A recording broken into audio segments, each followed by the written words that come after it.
When people talk about Wainwright's jewelry, they are not just talking about diamonds and watches. They are talking about 53 years of relationships, perseverance, and business that grew up right alongside the Beverly Waterford community. Steve and Christine Wainwright opened the doors of Wainwright's Jewelry in May of 1972.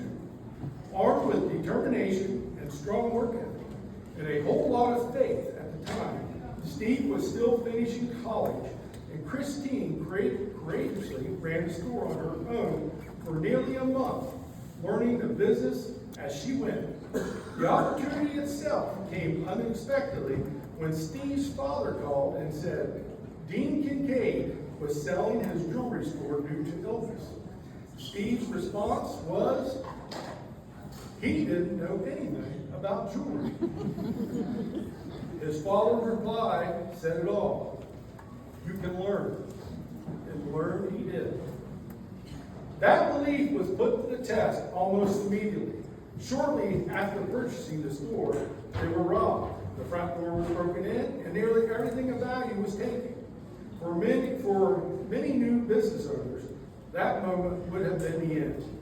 The point where you throw in the towel, and if Steve and Christine ever had a reason to walk away, that would have been it. But they didn't. Instead, they regrouped, rebuilt, and moved forward with even more resolve in the decades that followed.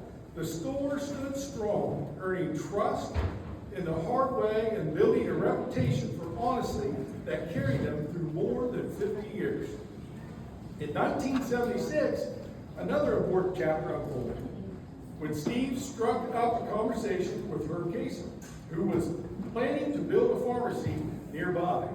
Those conversations turned to a shared vision, a new building, a common wall, and two local businesses growing side by side.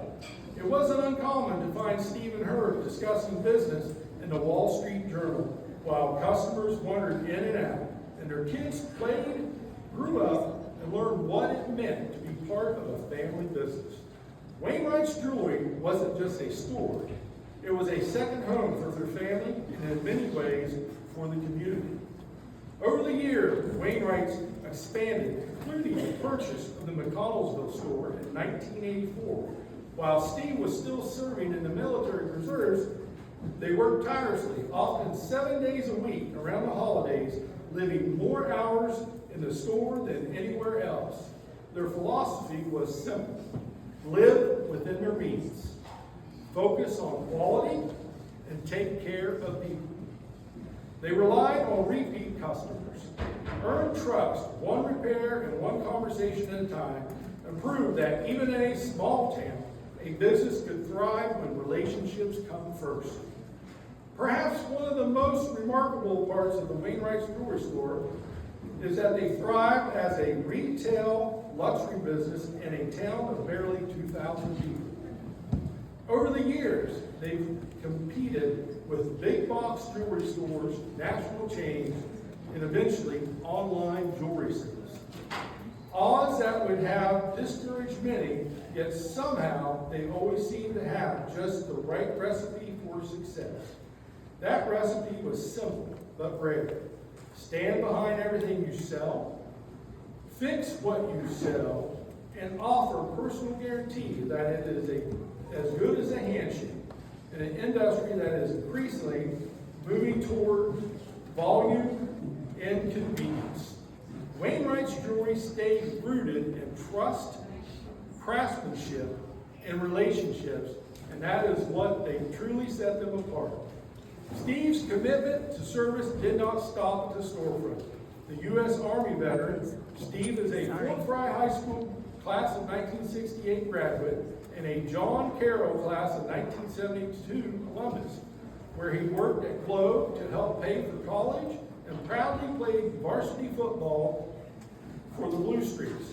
After returning to Beverly, Steve became deeply involved in the community, serving with the Muskingum Valley Chamber of Commerce, the American Legion, and the local Masonic Lodge.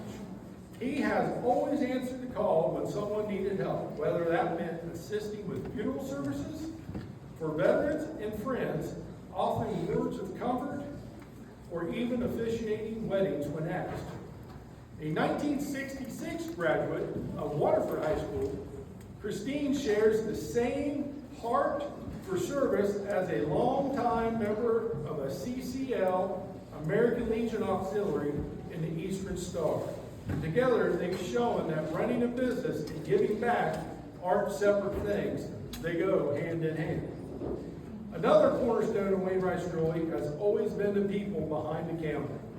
Steve and Christine are incredibly fortunate to be surrounded by honest, loyal, and hardworking employees who become more like family, from their own daughters working when possible to many beloved team members. Nancy Bates, Beth Lauer, Paulette Naylor, Beth Branham, Monica Sands, and Amanda Hamill, just to name a few. Each played a role in shaping the spirit of the store. Trust mattered, loyalty mattered, and the culture showed in every interaction. Steve and Christine have been married since 1972, and their partnership in marriage, business, and community is the heartbeat of Wainwright's Jewelry. Together with the support of family, friends, employees, and generations of customers, they built something rare, a business rooted in integrity, reliance, and genuine care. As the Muskingum Valley Chamber of Commerce honors 53 years of Wainwright's Jewelry, we recognize not just successful businesses, but a legacy, one built on trust, hard work, friendship, and deep love for the community and always at home.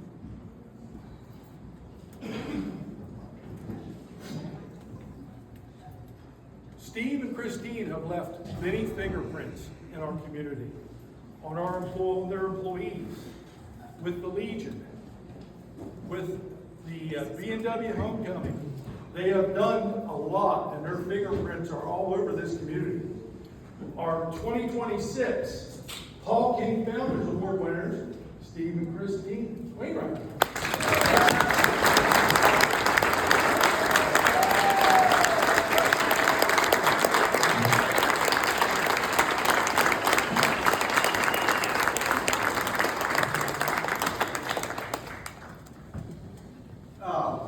This is quite a surprise. My family did a great job of keeping it from me now. You guys all probably know over the years I'm not microphone shy. So I want to say something about the start of this business.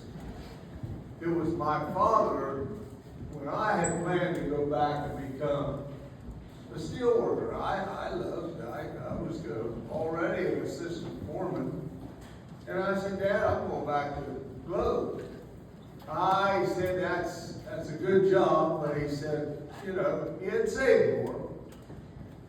And before that, he had a gas station, Sinclair Station. There's a couple of old people in here who might remember. But he said to me, Beverly is a wonderful town to do business in. It has been wonderful to me, and I think that you'll be much farther ahead in the jewelry business than you will be at Globe. And anyway, so I said to my wife, what do you think? And she goes, we know nothing, but her being my special teammate, we've been married now for 55, 56 years. We get to do the dance at all the weddings. Who's been married the longest? That's us. But this is quite an honor, and I thank you for the recognition. I will say quickly, we were robbed this past fall. And this is what this community did for us.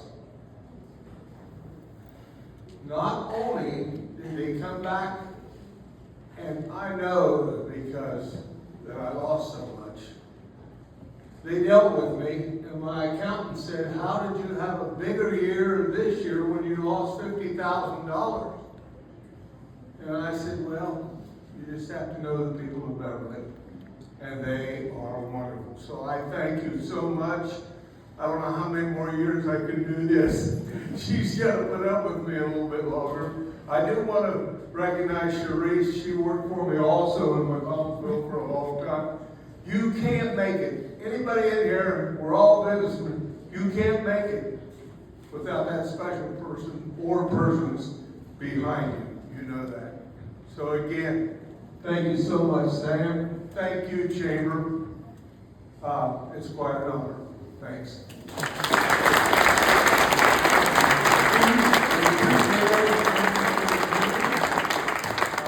You have been a part of everything in these communities for many, many years. Everybody knows you. Everybody knows what's going on. Well, there's Steve Wainwright. There must be something.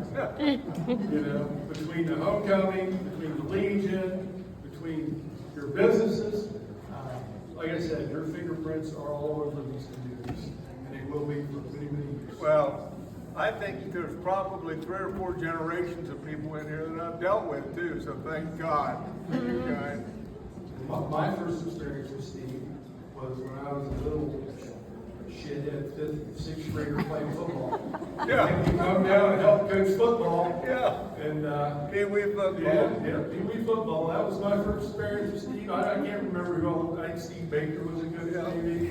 Dick Clark, yeah, there was a bunch. I mean, I do remember him back then helping coach on that football team. Anything you want to say? Let's go take a picture.